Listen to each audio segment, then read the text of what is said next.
It's August 11th. We're talking college football because people are worried it's not going to happen.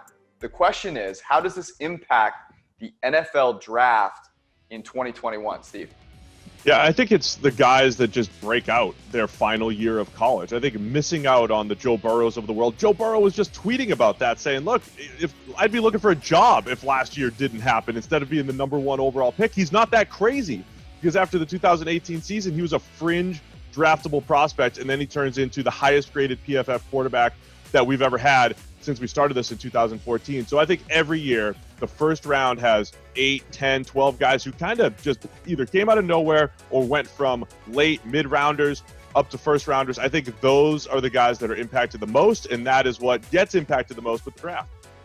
Yeah, I think we always talk about how the draft is a crapshoot. I think it's going to be more crapshoot than ever before. I think gathering more picks and taking more chances is going to be as or more valuable than it's ever been in years past. And it's the fact that how it's impacting us here at PFF, just don't have sample sizes on these guys. I look at this edge class, and there's probably 4 or 5 guys with the athletic tools to be top 5 to 10 picks who have not played like that in the football field.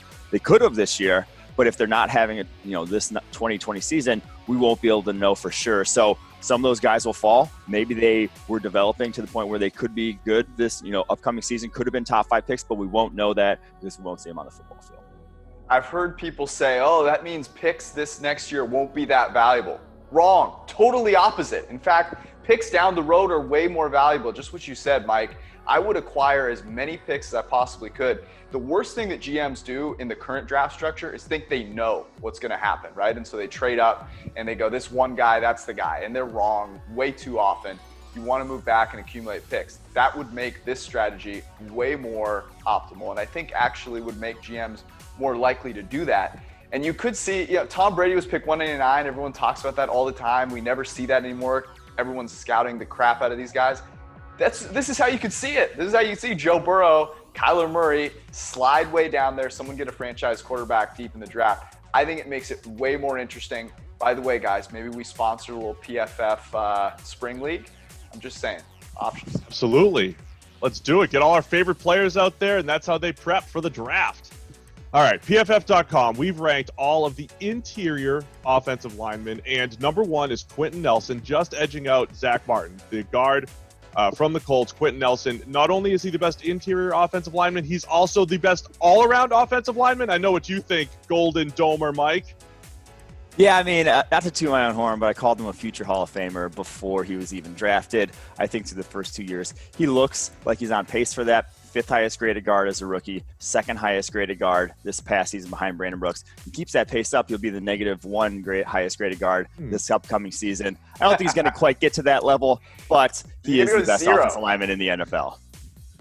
Zeroth. Oh, man. I would love to go with Quentin Nelson, Mr. Earl Grey, because I love that nickname so much. I'm going to stick with Notre Dame, though.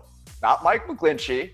Ronnie Stanley. And the reason that I'm going to go with Ronnie Stanley is the offensive tackle position is just that much more valuable. And so I'm going to bring that into the equation here just to be a little different. Ronnie Stanley was amazing last year. And I know that scheme helped him. Everyone's talked about what Lamar Jackson and that Ravens scheme does for him. But even on true pass sets, he was first. So I'm going to take that and say that continues with a larger sample size this year. Give me Ronnie Stanley. So it's pretty much all Notre Dame linemen because I'm going with Quentin Nelson. I do think he is the best because of what he's done so early in his career. We've seen so many offensive linemen take a year or 2 to kind of get used to the league. And Nelson, he had like 3 games that it took him to get used to the league. And he's the guy that we always joke on the PFF NFL podcast that brings everybody together. The film junkies love him. The data analysts love him. The people analyzing the dots love him. Quentin Nelson, he's a superstar. He does it all well. And he's only in year 2, heading into year 3. Yeah, I think he is a future Hall of Famer, Mike. I think you nailed it finally. Yeah, I mean, you can't go wrong with those Notre Dame offensive linemen, Zach Martin, in that conversation as well. Let's go to a different position, though, along the line of scrimmage. The tight end position, where there really is only debate between 2 guys who it could be the best tight end in the NFL, even though Rob Gronkowski back in the mix now. But George Kittle, Travis Kelce. George, I'm going to kick it to you. Who is the best right now in the league? First off, the Taysom Hill slander, I will not stand for it. I wish I had that option. His own position. This one's tricky. Travis KELCE really stretches the definition of tight end because he lines up at receiver more often than he lines up at tight end. So I'm going to go with George Kittle, and it's not just for that reason. He's a yak monster, almost 500 more yards after the catch than KELCE has had over the past 2 seasons. But he's done it without the help of Andy Reid and Patrick Mahomes, who you can't have a better duo. And George Kittle brings, of course, the ability to block a little bit more than KELCE does. So both are amazing. I'd like both of them. If I had to pick one, I'm going with the George, obviously. So George Kittle. Yeah, I got to go George Kittle as well. They're both matchup nightmares, though. You mentioned KELCE because he lines up all over the formation. He'll line up out wide, and you don't know who is going to go cover him. But Kittle creates the mismatch because he brings the run-pass ability for the entire offense. The run-blocking ability, much like Gronk, is in the top 5 among all tight ends, and then he's one of the best 2 receivers. That's why we're debating these 2 guys. So Kittle's all-around game, I think, gives him the edge over KELCE, who's a great after the catch as well, creates those mismatches. But I'll take Kittle because he puts the defense in a bind because line up in line and he can block defensive ends, and we still don't see that very often in today's tight ends. Yeah, I'm going to make it a resounding win here for George Kittle.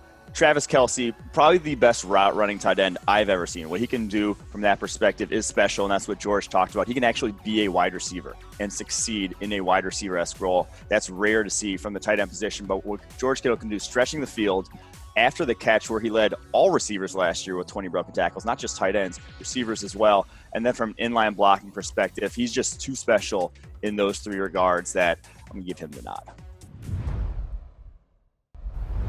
You want to get rid of me and get back to more great PFF YouTube content? All you have to do is push that button right there and subscribe. Thanks for watching.